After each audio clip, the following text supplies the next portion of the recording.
శ్రీనివాసలక్ష్మణగురోస్తనయం సుశీలం తత్ప్రాప్తసర్వనిగమాంతరహస్యబోధం శ్రీబాలధన్వి కులవారిధిశితభానుం శ్రీశైలలక్ష్మణగురుం శిరసా నమామి. శ్రీశైలలక్ష్మణగురుం శిరసా నమామి. బాలాయ నీలవపుషే నవకింకిణీకజాలాభిరామజఘనాయ దిగంబరాయ శార్దూల దివ్యనఖభూషణభూషితాయ నందాత్మజాయ నవనీతముషే నమస్తే.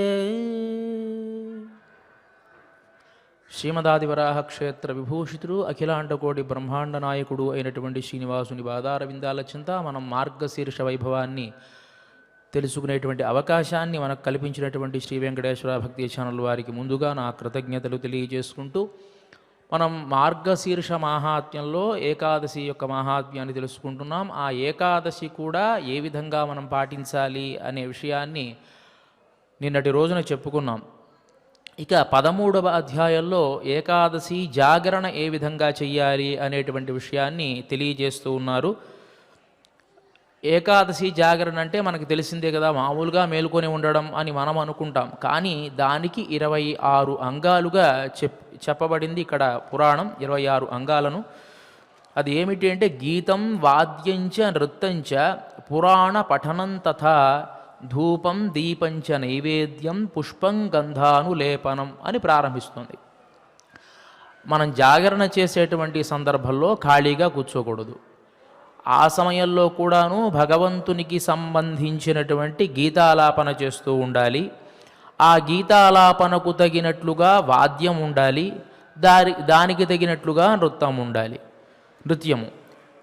అదే సందర్భంలో కొంత ఖాళీ ఇచ్చినప్పుడు పురాణ పఠనం జరగాలి. తరువాత ఈ పురాణ పఠనం ఇదంతా అయిన తర్వాత భగవంతునికి ఉపచార రూపాలైనటువంటి ధూపాన్ని, దీపాన్ని, నైవేద్యాన్ని, పుష్పాన్ని, గంధాన్ని, ఫలాన్ని ఇస్తూ శ్రద్ధతో కూడుకొని ఉండాలి. మొత్తం 26 అంగాలు చెప్పారు పురాణంలో మహర్షులు. 26 అంగాలు చెప్పడానికి 26 అనేటువంటి సంఖ్య పరమాత్మ సూచకమైనటువంటిది కాబట్టి 26 అంగాలు చెప్పారు ఇక్కడ.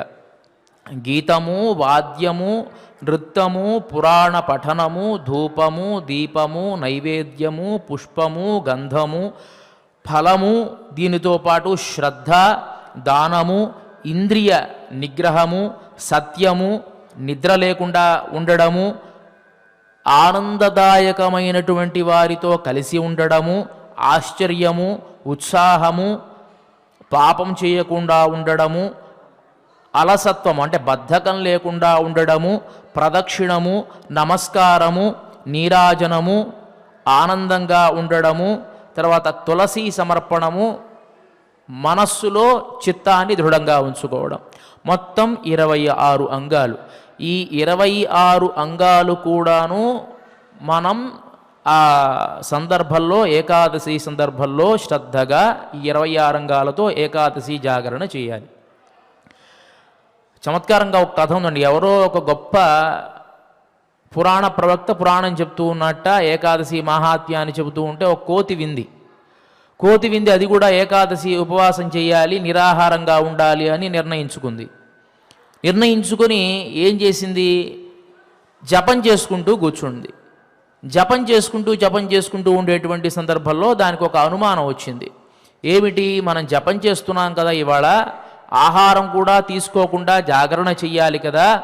మనకు ఒకవేళ రేపటి రోజున ఓపిక లేకపోతే ఏమి చేయాలి? ఓపిక లేకపోతే ఆహారాన్ని సంపాదించుకోలేము కదా. అప్పుడు మొదటికే మోసం వస్తుంది. ఈ ధర్మాన్ని మనం నిర్వర్తించాలి అంటే శరీరం కూడా కావాలి కదా. శరీరాన్ని చూసుకుంటూ ధర్మాన్ని ఆచరించాలి కదా. గురువుగారు చెప్పారు కదా పురాణంలో. కాబట్టి మనం రేపటికి ఆహారం ఇవాళే సమకూర్చుకోవాలి అని చెప్పి ఏమి చేసింది, అక్కడ ఇక్కడ అంతా తిరిగి తనకు కావలసినటువంటి పళ్ళన్నీ కూడా సమకూర్చుకుంది. అంటే ఏకాదశి రోజున జపం చేద్దాము అని అనుకున్నటువంటి గోతి తాను జపం చేస్తూ తన మనసులో ఒక ఆలోచన వస్తే ఆ జపాన్ని అట్లా పక్కన పెట్టేసేసి వెళ్ళి ఆ ఫలాలన్నింటినీ కూడా పోగు చేసుకుంది, పెట్టుకుంది.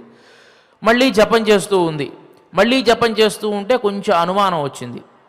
ఎక్కడో చెట్టు మీద పెట్టి మనం కింద తపస్సు చేసుకుంటూ ఉన్నాము, ఒకవేళ మనకి రేపటికి ఆ చెట్టు ఎక్కేంత ఓపిక కూడా లేకుండా నీరసం వస్తే ఏమవుతుందో కదా. కాబట్టి ఆ పళ్ళన్నీ కూడా మన ఒళ్ళో పెట్టుకుని కూర్చుని జపం చేద్దాము అని అనుకుందట. సరే జపం చేస్తూ ఉంది, మళ్ళీ దానికో అనుమానం వచ్చింది. ఏ అనుమానం? ఈ పళ్ళు కూడా ఇలా మనం పెట్టుకున్నాము, కానీ నీరసం ఎలా ఉంటుందో చెప్పలేం కదా, ఎప్పుడూ మనం ఉపవాసం లేము కదా.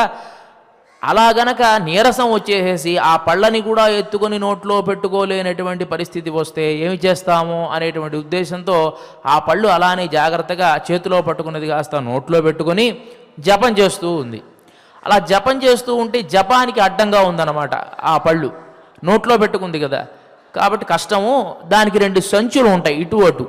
ఆ కోతికి అనుకుంది కదా, ఇక్కడ నోట్లో మాత్రం పెట్టుకుంటే స్పష్టంగా జపం చేయలేము, మనకు సంచులు ఎలాగూ ఉన్నాయి కదా, ఒక సంచిలో దాన్ని పెట్టేసుకుంటే రేపటికి మనం మింగేసేయచ్చు, నీరసం రాకుండా ఉంటుంది అని చెప్పి ఆ మింగినటువంటి ఆ పళ్ళని తన సంచుల్లో భద్రంగా దాచిపెట్టుకుంది.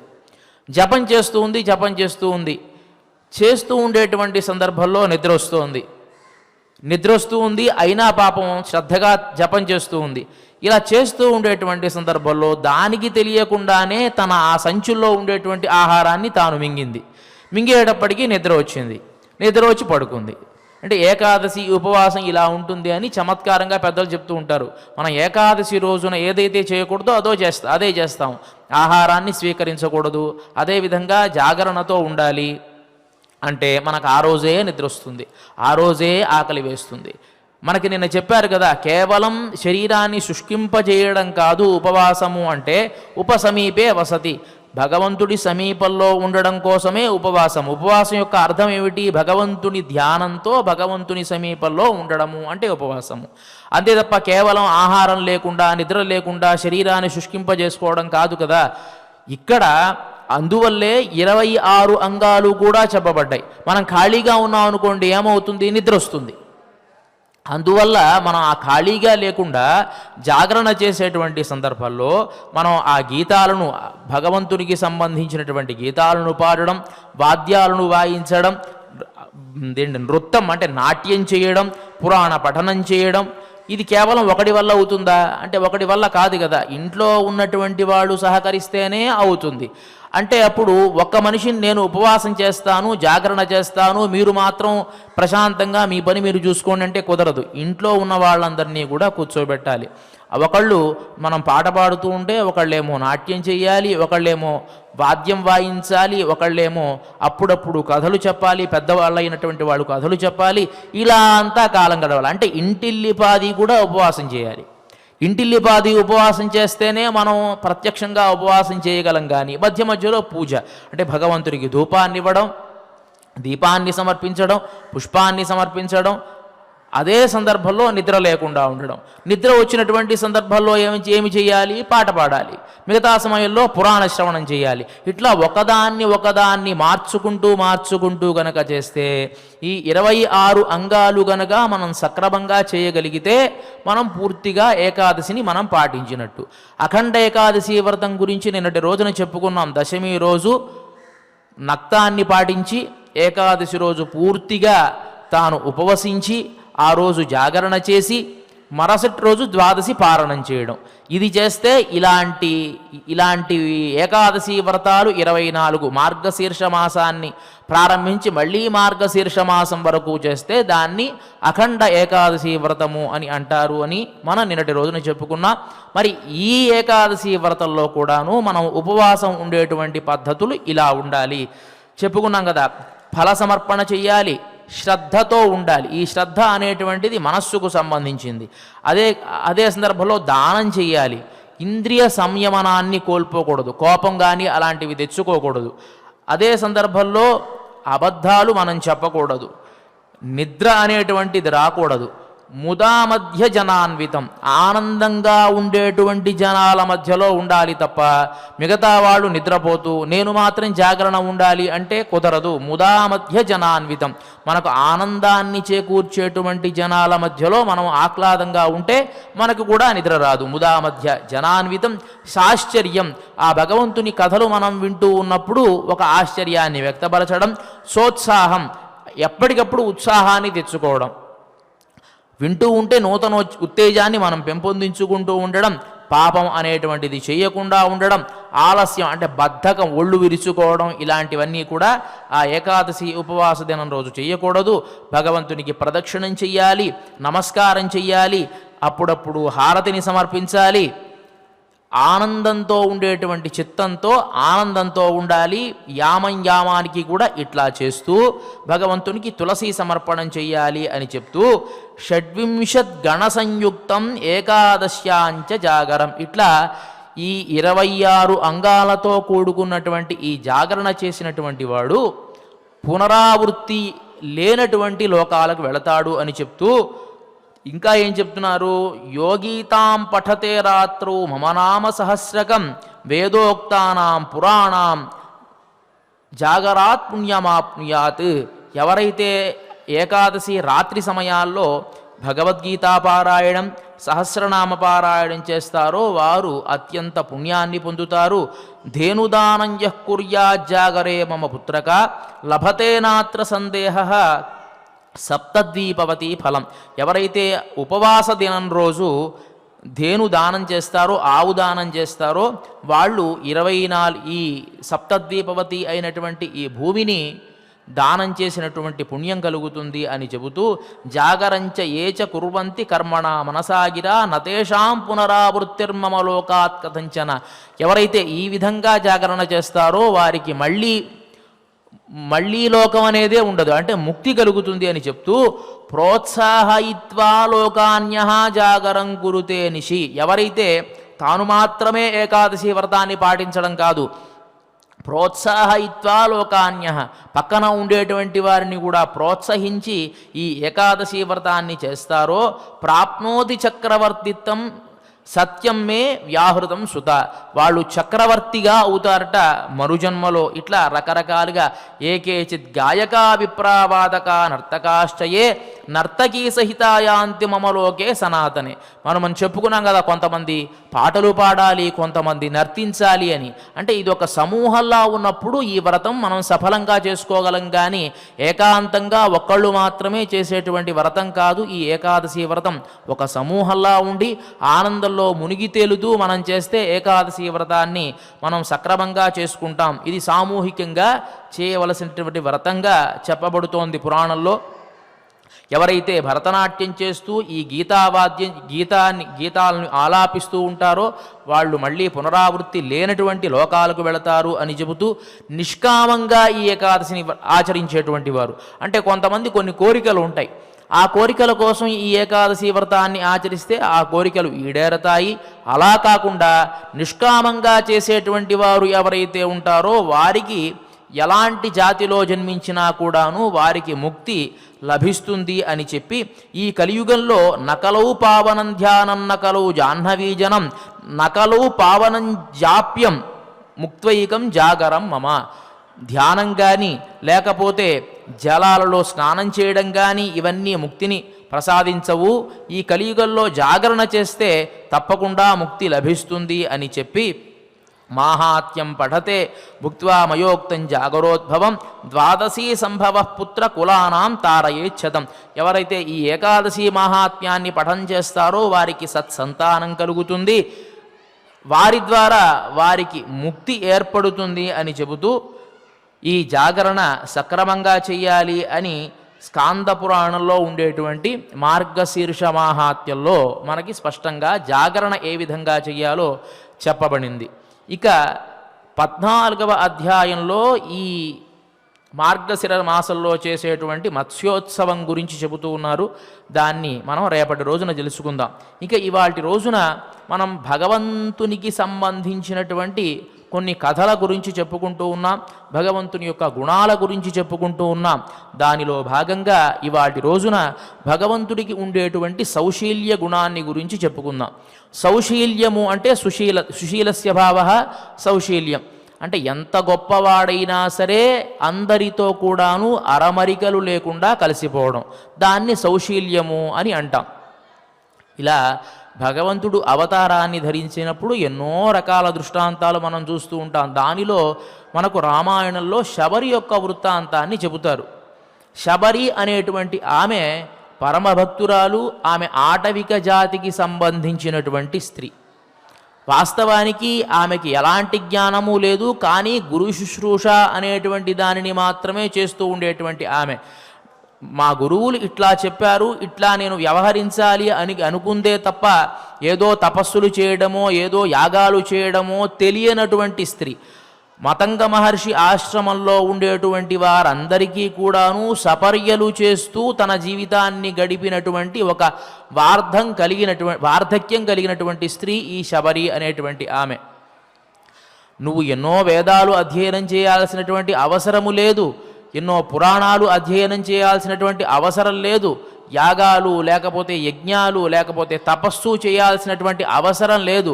నువ్వు ఏమి చెయ్యాలి అంటే నీకు ఎవరైతే గురువులు సమీపంలో ఉంటారో వారిని ఆశ్రయించి వారికి శుశ్రూష చేస్తే చాలు అనడానికి నిదర్శనంగా రామాయణంలో పేర్కొనబడినటువంటి ఒక గొప్ప ఆటవిక జాతికి సంబంధించినటువంటి స్త్రీ ఈ శబరి. ఈమె యొక్క వృత్తాంతం రామాయణంలో చాలా అద్భుతంగా ప్రస్తావించబడింది. మతంగ మహర్షి ఆశ్రమంలో తాను శుశ్రూష చేస్తూ కాలాన్ని గడుపుతూ ఉండేటువంటి స్త్రీ. ఆమె గురించి మనం తెలుసుకుందాం. రాముడు కబంధుడు అనేటువంటి రాక్షసుణ్ణి సంహరించినటువంటి తర్వాత ఈ కబంధుడు తన శరీరాన్ని విడిచిపెట్టి తన స్వర్గలోకానికి వెళుతూ నేను ఒక శాపకారణంగా ఇలా రాక్షస జన్మను ధరించాను, నీకు నేను ఒక మార్గాన్ని సూచిస్తాను, ఆ మార్గంలో వెళితే నువ్వు సీతాదేవిని పొందగలవు అని చెబుతూ ఋష్యమూక పర్వతం మీద సుగ్రీవుడు అనేటువంటి వాడు ఉంటాడు, అతన్ని నువ్వు ఆశ్రయించు అని చెప్పి పంపానదీ సరోవరాని వైపు తన చేతిని చూపించి అటువైపు నువ్వు పయనించు అని అన్నాడు. పంపా సరోవరం వైపుగా పయనించాడు రామచంద్రమూర్తి. అక్కడ ఒక గొప్ప ఆశ్రమాన్ని చూశాడు. తౌ పుష్కరిణ్యాః పంపాయాః తీరమాసాద్య పశ్చిమం అపశ్యతాంతతస్తత్ర శబర్యారమ్యమాశ్రమం. ఒక గొప్ప ఆశ్రమం, శబరి ఉండేటువంటి ఒక గొప్ప ఆశ్రమం. ఆమె తౌ చ దృష్ట్వా తథా సిద్ధా సముత్థాయ కృతాంజలి. ఎప్పుడైతే ఈ రామచంద్రమూర్తి ఈ లక్ష్మణస్వామితో ఆ ఆశ్రమానికి వెళ్ళాడో ఆ రామచంద్రమూర్తిని చూసినటువంటి ఈ శబరి అప్పుడే చాలా వార్ధక్యంలో ఉన్నటువంటి ఆమె, యువకురాలు కాదు, చాలా వార్ధక్యం వచ్చేసింది. చేతులు కాళ్ళు వంగుతూ ఉన్నాయి, నడుము వంగిపోయి ఉంది, కర్ర పట్టుకొని నడుస్తూ ఉన్నది. దూరంగా వచ్చేటువంటి రామచంద్రమూర్తిని గమనించింది. వచ్చేటువంటి వాడు రామచంద్రమూర్తి అని తెలుసుకుంది. ఎలా తెలుసుకుంది అంటే మతంగ మహర్షి యొక్క శిష్యులు ఈమెకు గురువులు. వారంతా పుణ్యలోకాలకు వెళుతూ ఓ శబరి, నీకు కూడా మేము ఉండేటువంటి ఉత్తమమైనటువంటి లోకాలు సంప్రాప్తిస్తాయి. నువ్వు ఇంతకాలం మాకు చేసినటువంటి శుశ్రూషకు నీకు ఫలితంగా పరమాత్మ వరాన్ని ఇచ్చాడు. కానీ ఒక్క బాధ్యత నీ మీద ఉన్నది. ఈ ఆశ్రమానికి రామచంద్రమూర్తి భవిష్యత్తులో రాగలడు. వచ్చినటువంటి సందర్భంలో మేము ఎవరమూ లేము కాబట్టి ఆయనకు ఆతిథ్యాన్ని ఇచ్చేటువంటి వారే లేరు. ఆ బాధ్యతను నీవు స్వీకరించి రామచంద్రమూర్తి వచ్చినప్పుడు ఆయనకు నువ్వు ఆతిథ్యాన్ని ఇచ్చి నీ శరీరాన్ని విడిచిపెట్టి ప్రశాంతంగా మేము ఉండేటువంటి లోకాలకు వచ్చి మాతో సమానంగా భగవదనుభవాన్ని చేస్తావు అన్నారు వీరి ఆచార్యులు. దానిని పరిపూర్ణంగా విశ్వసించినటువంటి ఒక గొప్ప ఆటవిక జాతికి సంబంధించినటువంటి స్త్రీ ఈ శబరి.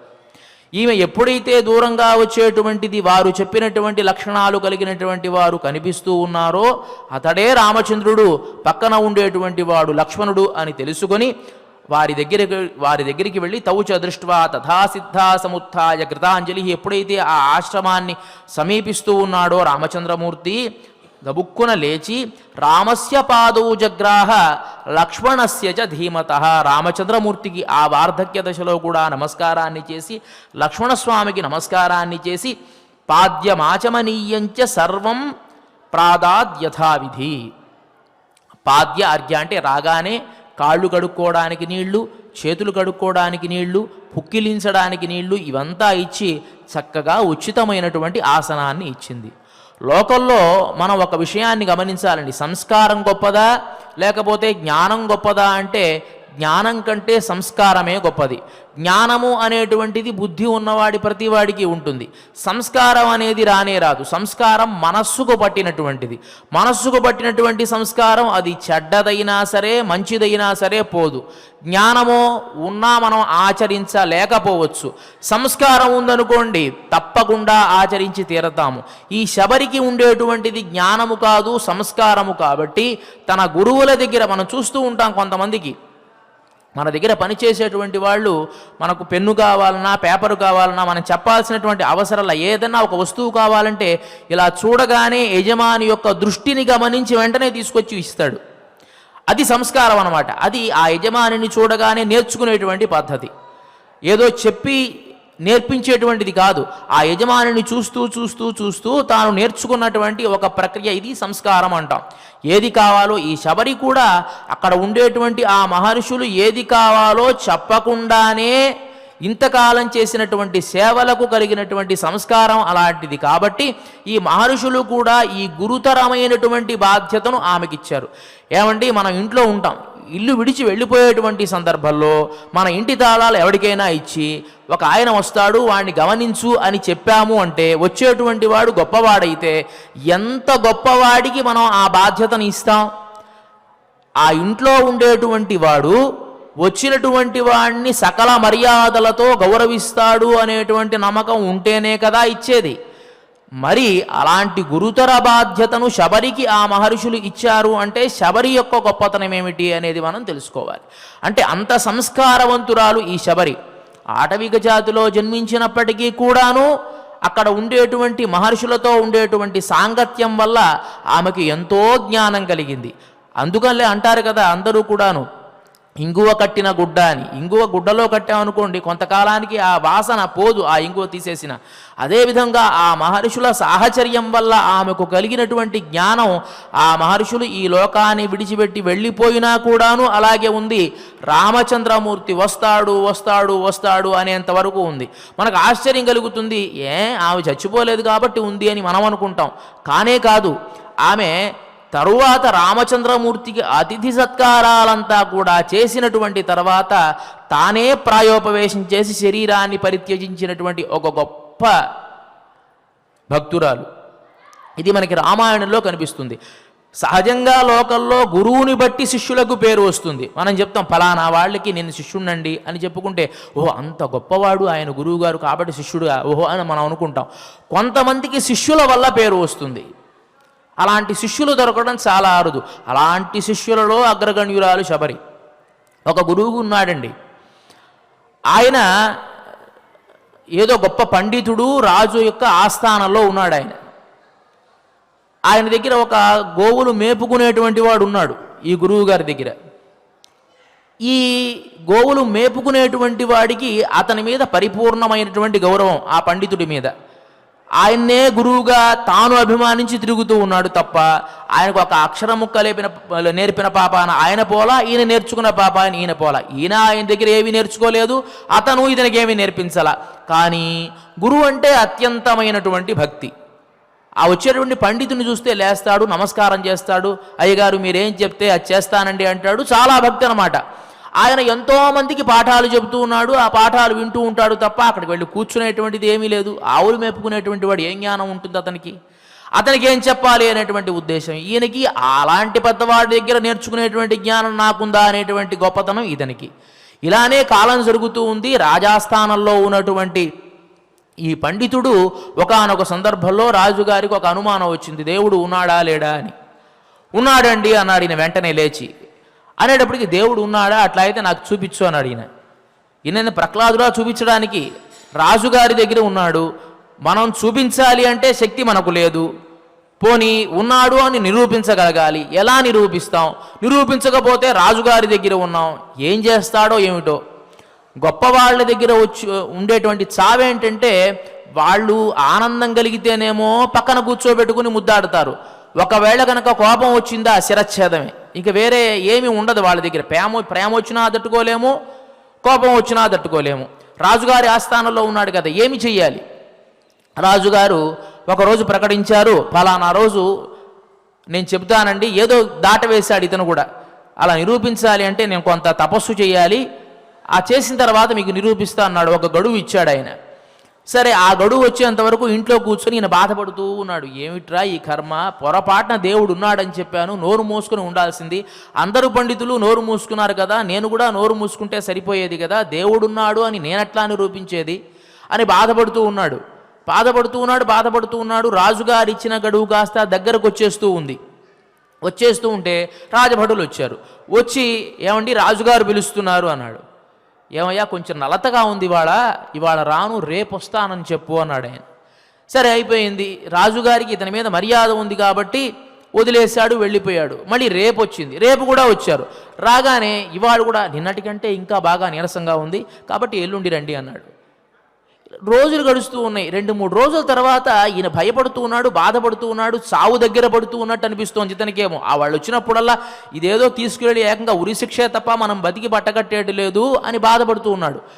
సరే, ఈ పాలేరు ఉన్నాడు కదా, ఇతను చూశాడు, గురువుగారి బాధ చూశాడు. ఏం గురువుగారు మీరు ఎందుకు బాధపడుతూ ఉన్నారు అని అడిగితే అప్పుడు అన్నాడు కదా ఈయన, ఏం చెప్పేదిరా ఓరయ్యా, ఆయనేమో దేవుడు ఎక్కడున్నాడని అడుగుతాడు, దేవుణ్ణి చూపించమంటాడు, నేనెక్కడ చూపించి తెచ్చేది, నాకంత జ్ఞానం అంత భక్తున్నా నేనేదీనా, ఉన్నాడు అని ఏదో శాస్త్ర దృష్టాంతాలు చెప్పవచ్చు కానీ నాకు ఇప్పుడు దేవుణ్ణి చూపించు అని అంటే నేనెక్కడ చూపించేది, వాడికి అర్థమయ్యేట్టు చెప్పి చావాలంటే ఒకవేళ పొరపాటున నేను కనుక ఒక మాట అటు తూలినా ఇటు తూలినా వాడేం చేస్తాడో అనేటువంటి బాధ నాది, ఏమి చెయ్యాలో తెలియట్లేదురా అన్నాడు ఈయన. అంతేనా గురువుగారు, దాన్ని నేను చూసుకుంటాను, మీకెందుకు భయం అన్నాడు ఈయన.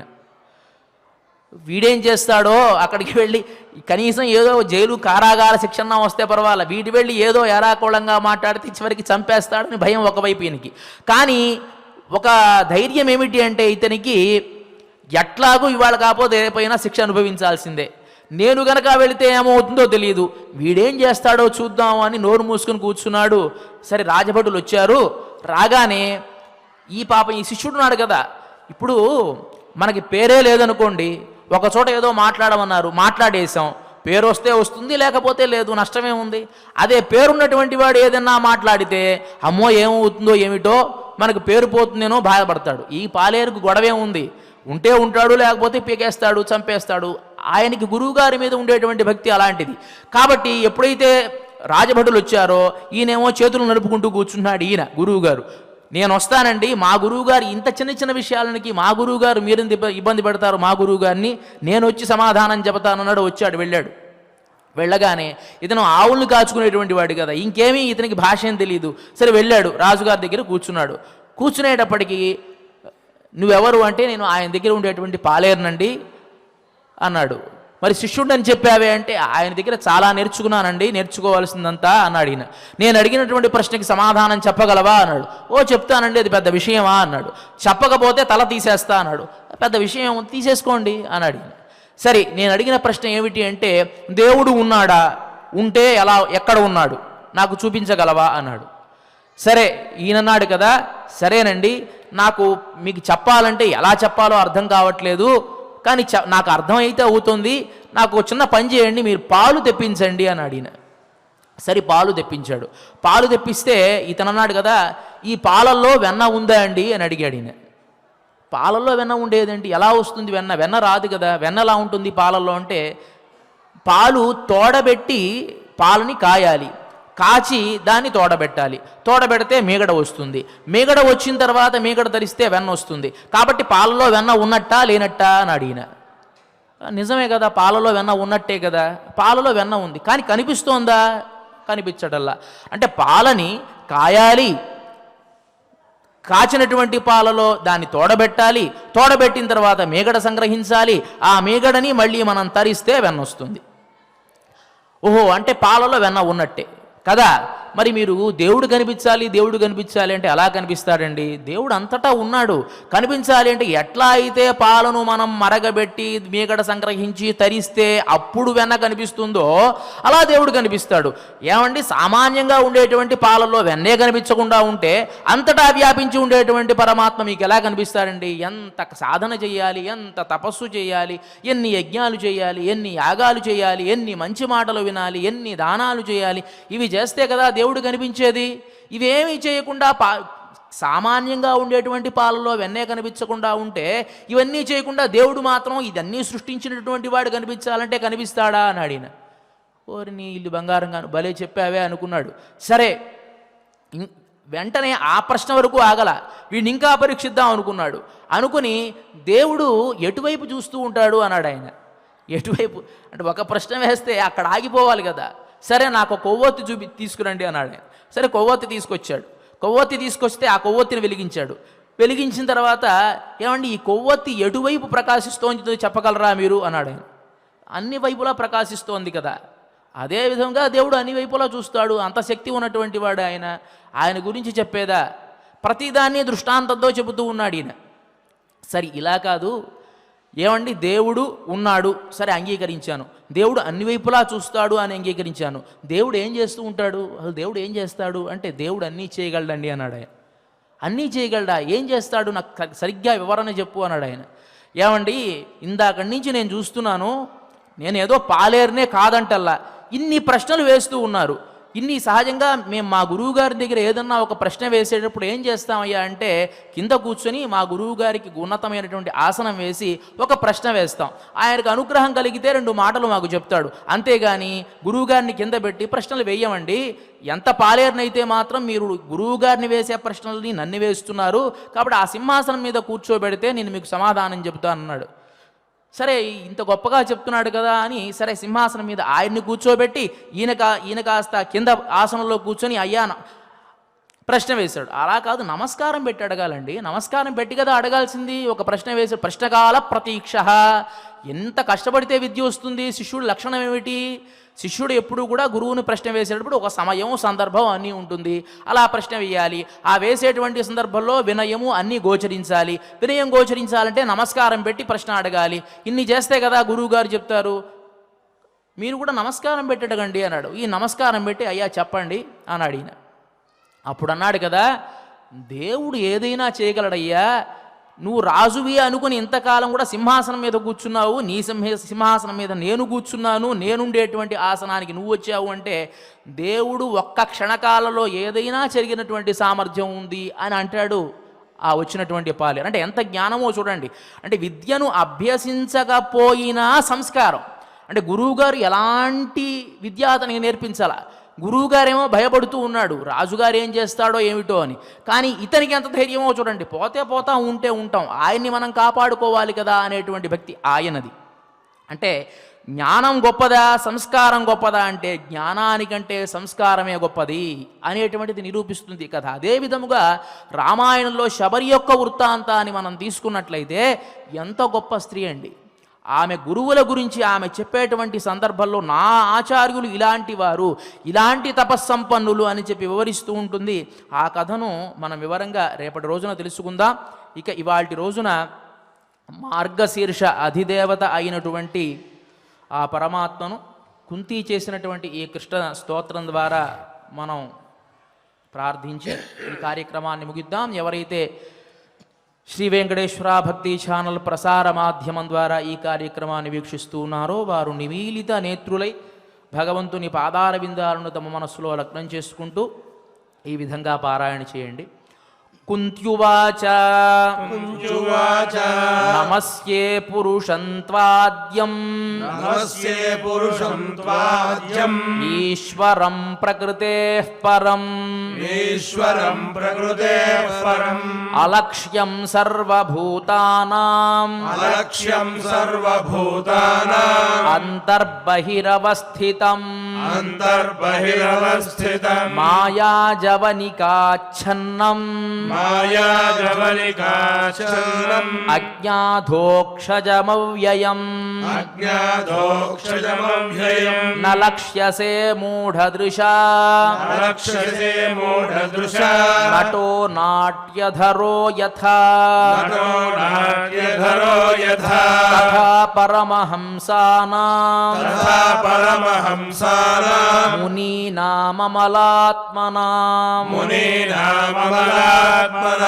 భక్తియోగ విధానార్థం భక్తియోగవిధానార్థం కథం పశ్యేమహి స్త్రియః కథం పశ్యేమహి స్త్రియః కృష్ణాయ వాసుదేవాయ కృష్ణాయ వాసుదేవాయ దేవకీనందనాయ చ దేవకీనందనాయ చ నందగోపకుమారాయ నందగోపకుమారాయ గోవిందాయ నమో నమః గోవిందాయ నమో నమః నమః పంకజనాభాయ నమః పంకజనాభాయ నమః పంకజమాలినే నమః పంకజమాలినే నమః పంకజనేత్రాయ నమః పంకజనేత్రాయ నమస్తే పంకజాంఘ్రయే నమస్తే